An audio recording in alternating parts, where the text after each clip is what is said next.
Tawny Scrawny Lion. Tawny Scrawny Lion by Kathryn Jackson. Pictures by Gustav Tengren. Once there was a tawny, scrawny, hungry lion who never could get enough to eat.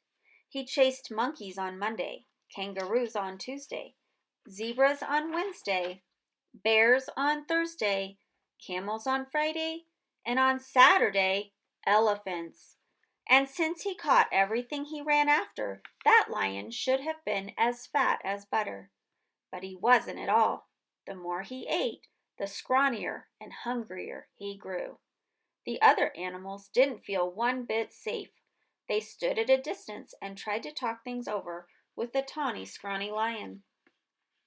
"It's all your fault for running away," he grumbled.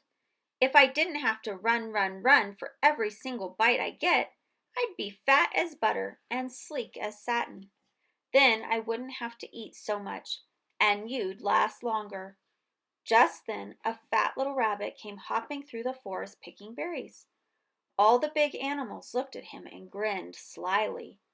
"Rabbit," they said, "oh, you lucky rabbit. We appoint you to talk things over with the lion." That made the little rabbit feel very proud. "What shall I talk about?" he asked eagerly. "Any old thing," said the big animals. "The important thing is to go right up close." So the fat little rabbit hopped right up to the big hungry lion and counted his ribs. "You look much too scrawny to talk things over," he said. "So how about supper at my house first?" "What's for supper?" asked the lion. The little rabbit said, "Carrot stew." That sounded awful to the lion, but the little rabbit said, "Yes, sir, my 5 fat sisters and my 4 fat brothers are making a delicious big carrot stew right now." "What are we waiting for?" cried the lion. And he went hopping away with the little rabbit, thinking of 10 fat rabbits looking just as jolly as you please. "Well," grinned all the big animals, "that should take care of Tawny Scrawny for today." Before very long, the lion began to wonder if they would ever get to the rabbit's house. First, the fat little rabbit kept stopping to pick berries and mushrooms and all sorts of good-smelling herbs. And when his basket was full, what did he do but flop down on the riverbank. "Wait a bit," he said. "I want to catch a few fish for the stew." That was almost too much for the hungry lion. For a moment he thought he would have to eat that one little rabbit then and there. But he kept saying 5 fat sisters and 4 fat brothers over and over to himself. And at last the 2 were on their way again. "Here we are," said the rabbit, hopping around a turn with the lion close behind him. Sure enough, there was the rabbit's house with a big pot of carrot stew bubbling over an open fire. And sure enough, there were 9 more fat, merry little rabbits hopping around it. When they saw the fish, they popped them into the stew, along with the mushrooms and herbs.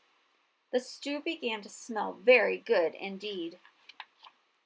And when they saw the tawny, scrawny lion, they gave him a big bowl of hot stew.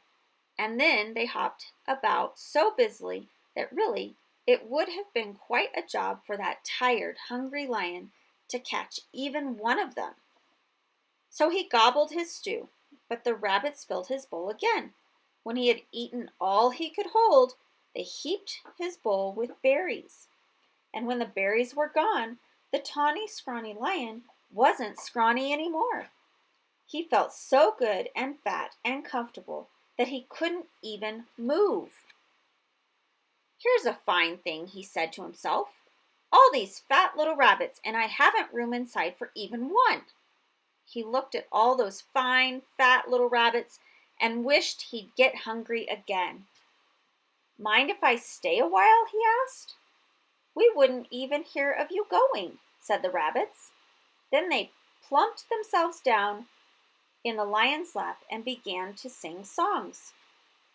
And somehow, even when it was time to say goodbye, That lion wasn't one bit hungry.